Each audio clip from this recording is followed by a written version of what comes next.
Hey, it's Soleil. Happy New Year. I'm going to be doing a series of videos inspired by a couple of channels that I follow. One is Solving the Money Problem. That's Stephen Mark Ryan's channel. He's basically a Tesla fanboy, and I listen to him every day so I can stay hyped about the Tesla stock. And Bitcoin University is Matthew Prater's channel. Has tons of great information about Bitcoin. And I'm huge fans of those channels, but I think I would like to. It wouldn't be entertaining if I just jump on and say everything that I agree with.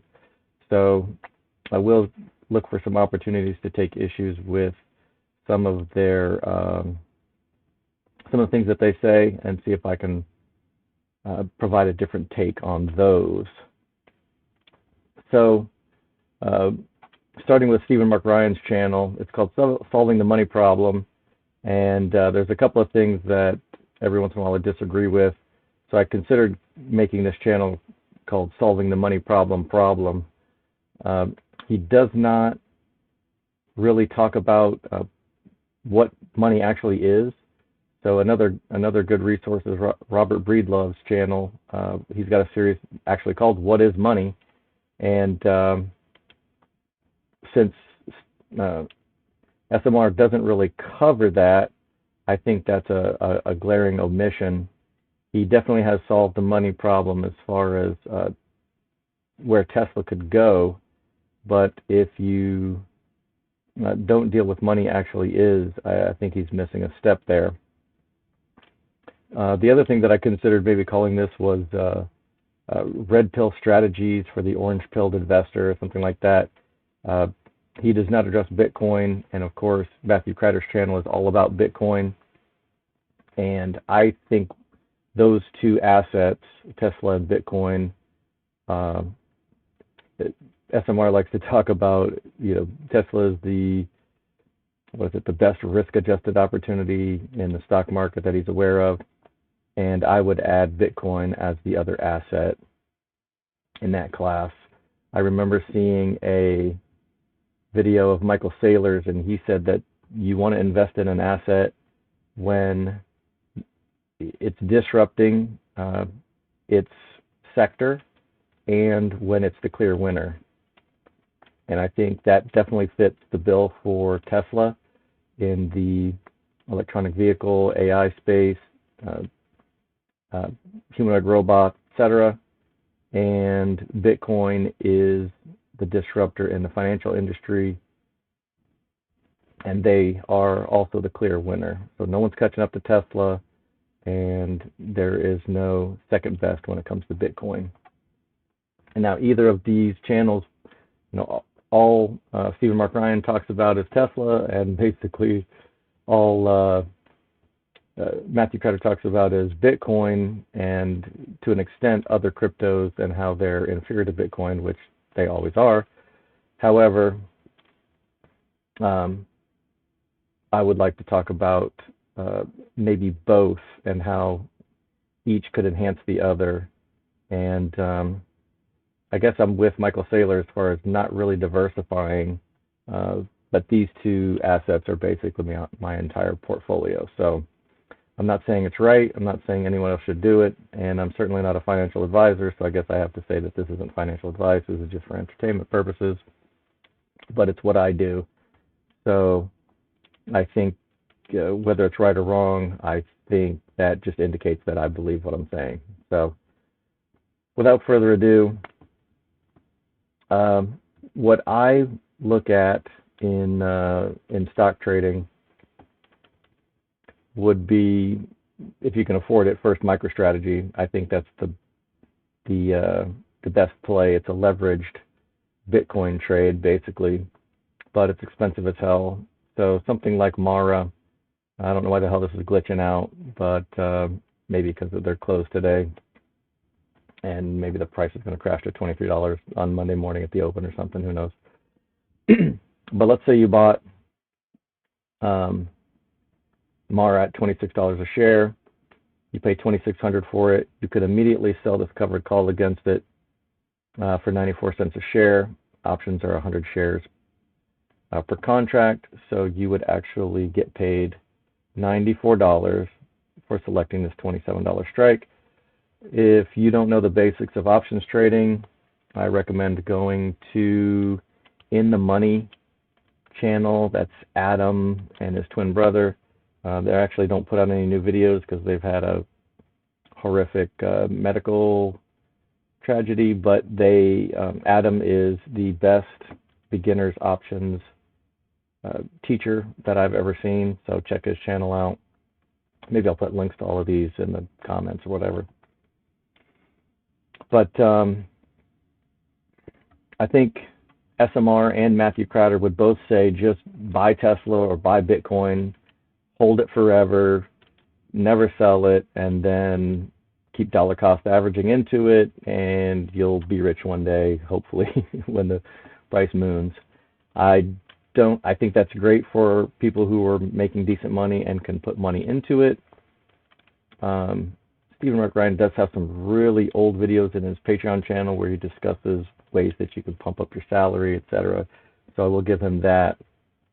However, if you just want to make money in the stock market and you don't want to put any additional money into it, or don't have a lot of additional money that you can put into it, I like to use selling covered calls to generate more income. And you'll see how the strategy goes. So you pay $2,600 for 100 shares of $26 a share Mara. You can now sell a covered call against it at the 27. I mean, you can pick any of these strikes. It depends on how greedy you want to be on the premium that you're going to collect. They pay you the $94, and now you have an extra $94 in your account that you can use any way you wish. So what I do is I would use that $94 to purchase an additional 3 shares of $26 a share Mara. And now, instead of just owning 100 shares, I own 103. And I would do that this week, and I would do it again next week, and I would do it again next week. And then eventually I would own 200 shares of Mara. And then I would sell 2 covered calls, and I'd buy 6 shares. And then eventually I'd own 300 shares. And you just continue that. You want to basically get to a point where you have 10,000 shares and be collecting at least 1% premium on your covered call. That way 1% of 10,000 is 100. Instead of buying 3 shares a week, I call it reaching critical mass. So once you own 10,000 shares and you're collecting 1% premium a week, you can actually purchase an additional 100 shares every single week. And then you're not just selling 100 covered calls, you're selling 101 covered calls that week. And the next week you're selling 102 covered calls. So your account grows slowly at first. If all you can afford is 100 shares of a stock. There's a couple of other mining stocks that are a little cheaper. I believe Riot is cheaper, and that one's been around. It's probably just as liquid as Mara. And Hut is a little cheaper, but I don't like the liquidity on it just yet. Maybe after it's been traded back and forth for a while, it'll become more liquid. And maybe as the price goes up and more investors become interested in it. So that's basically the entire strategy. And there's a couple of reasons why I think it is superior to just buy and hold. And one of the reasons is, even though Bitcoin is very strong and I would probably be considered a maximalist, I don't think it's going anywhere. But there are threats, and so it going to zero, I mean, the percentage chance that it goes to zero isn't zero. If it was zero, then it might say, okay, just hold forever and never take profits. I believe, I'm not putting words in either of their mouths when I say, Matthew Crowder never intends to sell his Bitcoin, and SMR has never sold, he claims he's never sold any Tesla, and they'll say, you don't want to deal with the tax repercussions. And what I would say to that is, I can't imagine anyone being offered a raise in their salary would decline the raise because they don't want to pay more taxes on it. So If I sell covered calls, and if that causes me to end up actually making more money and I have to pay taxes on a portion of that money, it's still more money. So um, I do understand there, everybody's tax situation is different, and I'm certainly not a tax advisor either, so I'm not giving tax advice, but um, I think the goal is always to make more money, and paying more taxes is generally a result of making more money, so it just seems like it comes with the territory. Um, the other thing that I will say is a lot of times they will say, it's impossible to time the market, or you have to be a genius to time the market. And that's kind of what I disagree about this. So basically, well, I kind of do agree. It is too hard to figure out how to time the market. So you're letting these covered calls time the market for you every week. There's a Friday expiration every week, and so if the price goes up from 26 to 27, I mean that's approximately a 4% increase that you'll make on the price of the stock. Making 4% a week every week for 52 weeks is a hell of a lot. It's way better than the S&P, that's for damn sure. But you're also getting this $94, which is 3 to 4% in premium. So I see this as a way of, basically it's kind of the opposite of what they do. They're just buy and hold forever, dollar cost average into it. And what I'm saying is always take profits. There's another really old channel. He was a penny stock trader turned crypto trader. I think his channel's called Quick Fingers Luke or something. And one of the things that he brought with him from penny stock trading was always participate in the bounce. And what he means by that is you always take profits. So every time that the stock goes up, the price goes up, you shave a little bit of profit. And that mentality comes from someone who actually makes money trading for a living. These other two channels that I'm talking about, I mean, they basically make money outside of the stock market and then put that money into the assets that they prefer. So Tesla in SMR's case, and Bitcoin in Matthew Crowder's case for Bitcoin University. And what I'm talking about is actually trying to get yourself to a point where you could make a living investing in the stock market completely. I'm looking at this, and I would probably need like $250,000 worth of this. So if it's $26 a share and you had 10,000 shares, that would do it. And you could make 1% premium on $250,000 a week. That would be $2,500 a week. That's a decent job. That's a decent wage.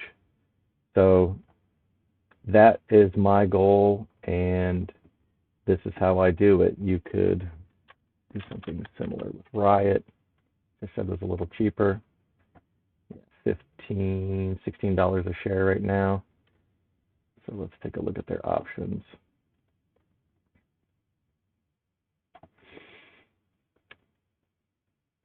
Something similar.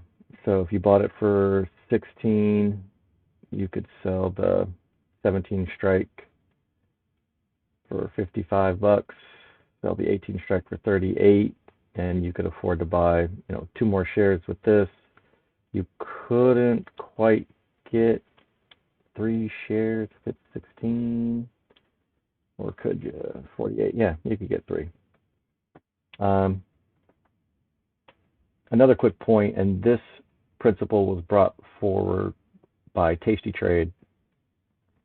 And what a lot of people want to do is they want to pick the next Apple when it's 10 cents a share, whatever, and then they want to hit it big overnight. But what Tasty Trade preaches is sacrificing max profit for a higher chance of success. And that's what this strategy basically does, is you are saying, okay, if the price of this shoots up to $20 a share next week, I will sacrifice, to $3 per share from 17 to 20 in order to get the $55 now, which I can use to buy 3 more shares of Riot. That is the extent of it. And there's a couple of other things offhand. Maybe I'll save them for another video.